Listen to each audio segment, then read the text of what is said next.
তো এই সৎগুরু তাকে ধরলে আমাদের জীবনটা অন্ধকার থেকে আলোর দিকে নিয়ে যায়। শ্রদ্ধাবান লভতে জ্ঞানম, যার শ্রদ্ধা নাই তার ভক্তি তার জ্ঞান আছে। এবার তখনকার দিনে কুলগুরু যারা ছিলেন তারা পুজো কথা অর্চনা এই যে ব্রাহ্মণ যারা বিয়ে সাথী পরীক্ষা নানা রকম কাজে অংশগ্রহণ করতেন, মন্ত্র পাঠ করতেন। আজকালকার যে কুলগুরু চলে আসছে সেই বংশধারা, তারা না আছে গীতা পাঠ, না আছে সূর্য পাঠ, কিছুই জানে না। সে কি করছে? সেগুলো রান্নার কাজ, একটা কিছু নিয়ে চলতে হবে, সংসার চলবে। এক ধনী ব্যক্তি মেয়ে দিয়ে সে বসে আছে, সেই কুলগুরু নিয়ে এসেছে। সেই ধনী ব্যক্তি গোড়ায় গোড়া ট্রেন রয়েছে, দামি মোবাইল বলতে গুরুদরবার পাঠিয়ে দেবো, আমি ডাকি। তাহলে শ্রদ্ধা না, তার জ্ঞান কি করে হবে? কে দেখাবে শ্রদ্ধা জ্ঞান? তাহলে গুরুগুরুকে বলছে সে তো গুরুদেব যে রেখেছে আমার কাছে একবার দেখা করছে। তাহলে কোথায় গেছি তো সেটাই এতক্ষণ ধরে আমরা জাগরণ করছিলাম। সব বক্তা শিশু থেকে বৃদ্ধ মূর্খ থেকে জ্ঞানী প্রত্যেকটি সত্তার যিনি সমাধান করে দিতে পারেন তিনি হচ্ছেন সৎগুরু। এক কথা সমস্ত সমাধান। একটি বাচ্চা ছেলেকে নিয়ে তার মায়ের আমার মেয়েটি ভোরে উঠতে পারে না, ভোরে ওঠে না, হাজার বার বলা সত্ত্বেও ভোরে ওঠে। ঠাকুর বললেন যে হ্যাঁ মা তুমি যে ঘুমা, সত্যি মামা উঠে তোকে গেছে তুই ঘুমাচ্ছি। তোর এটা মনে হয় না যে আমি উঠে সত্যি মামাকে দেখবো যে উঠছে? তো ঠাকুর তার প্রেমের সহিত এমন ভাবে বললেন সেই মেয়েটি তারপর দিন থেকে তার ওই অভ্যাসটি ছেড়ে দিয়ে ভোরে ওঠা শুরু, তার সমাধান হয়ে গেল। ক্লাস 8 পর একটি ছেলে ঠাকুরের কাছে এসেছে যে পড়তে এলেই আমার ঘুম আসে, পড়তে এলেই ঘুম আসে। বলছে অন্য সময় আসে না? বলছে না, অন্য সময়টা আমার আসে না। ঠিক আছে, কোন সাবজেক্টটা তোর ভালো লাগে? না, আমার অঙ্ক করতে ভালো লাগে।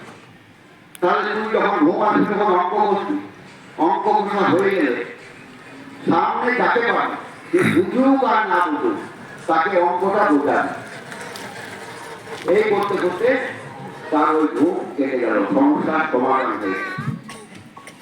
একটি মা এসে বলছে যে স্বামী আমার মদ খায় আর নৃত্য করিত যায় মাঝে মধ্যে, খুব কান্নাকাটি করছে। বলছো স্বামী নিয়ে কালকে আসবি। তারপর তুমি স্বামী নিয়ে এলো, তো সেই স্বামী দূর থেকে বলছে যে আমার দুটি জিনিস বাদকে ঠাকুর যা বলে তাই করবো, দুটি জিনিস আমার থাকতে পারবো না। ঠাকুর কাছে যখন প্রণাম করলেন ঠাকুর বলছে ঠিক আছে, ওই দুটি জিনিস বাদ দিয়ে আমি যা বলবো তুই তাই করবি?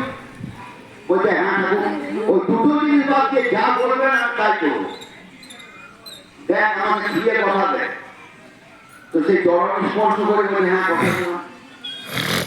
তখন ঠাকুর নিজের জুতোগুলো ঘুরে ওঠে নেই, আমাদের জুতোগুলো দিয়ে শেখা সব থেকে না এখন কথা দিয়ে আমাকে দুটো জিনিস বাদ দিয়ে যা বলবে আমি তাই করবো না। এটা সম্ভব নয়, তুমি তো কথা দিয়েছি না। জীবনে আমি আর কোনোদিন ওই দুটো কাজ করবো না। না না, আমি তো তোদের পিতা, আমি আমার সন্তানদের মানুষ করতে পারিনি, তাই তোরা এই বিপদে চলে আসে।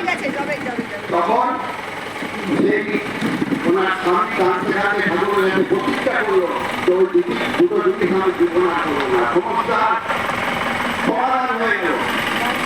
কথা শিল্পী শরৎচন্দ্র চট্টোপাধ্যায় এসেছিলেন বঙ্গসাহিত্য সভায় পাবনা জেলায়। কৌতূহল মতো ঠাকুরের কাছে গেলেন। ঠাকুরের কাছে এসে পড়ে এই বসলেন। ঠাকুর বললেন যে ভরতদা আপনি তো উপন্যাস লিখেছেন, এই যে দেবদাস উপন্যাসটা লিখেছেন, এই দেবদাস উপন্যাসে কি বললেন আপনি? না, একটি ছেলে সে প্রেমে ব্যর্থ হয়ে মদ পেয়ে তার জীবনটা নষ্ট করে দিল। তাহলে সমাজে ওই দেখা দেখি করে আরো যুবক যারা আছে তারা তো ঐক্যবস্থায় করবে, নিজের জীবনটা ব্যর্থ করবে, নষ্ট কাইলে নাকি হ্যাঁ ঠাকুর এমনি করে আমি এই কোনোদিন বুঝে কাইলে এমন লিখুন যে সাহিত্য হচ্ছে সত্যম শিবম সুন্দর, এমন লিখুন উপন্যাস যাতে সমাজের মঙ্গল হয়, সমাজের উন্নতি হয়। যে কোনো দুর্বল চিত্ত যুবক ওই কাজে গিয়ে পড়ো যাতে নিজের নষ্ট না হয়, নিজের জীবন যাতে উন্নতি হয়, সেই চেষ্টা করবেন। তখন বললেন ঠিক আছে ঠাকুর আমি তাই করবো। তুমি গিয়ে একটা উপন্যাস লিখলেন বিপ্রদা, কথা শিল্পী শরৎ চট্টোপাধ্যায় লেখা বিপ্রদা তারা করবেন। ওই গল্পটি করে আমার মনে হয়েছে যে মাতা মনমোহিনী দেবী উপহরি সেই যেটা ওই দেবদাসের চরিত্রে যেটা ফুটিয়েছিল, বিপ্রদাসের চরিত্রে সেটা ফুটিয়েছে। আর একটা কথা বলেন তাহলে প্রত্যেকটি সমস্যার সমাধান করতে আমাদের সর্বোচ্চ Kiranchandra Banerjee Ichapur rifle factory general manager, তিনি ঠাকুরের দীক্ষিত ছিলেন। ঠাকুরের কাছে এসে বলছে ঠাকুর আমার একটা নিবেদন আছে আপনার কাছে। হ্যাঁ বলে না 1 মিনিটে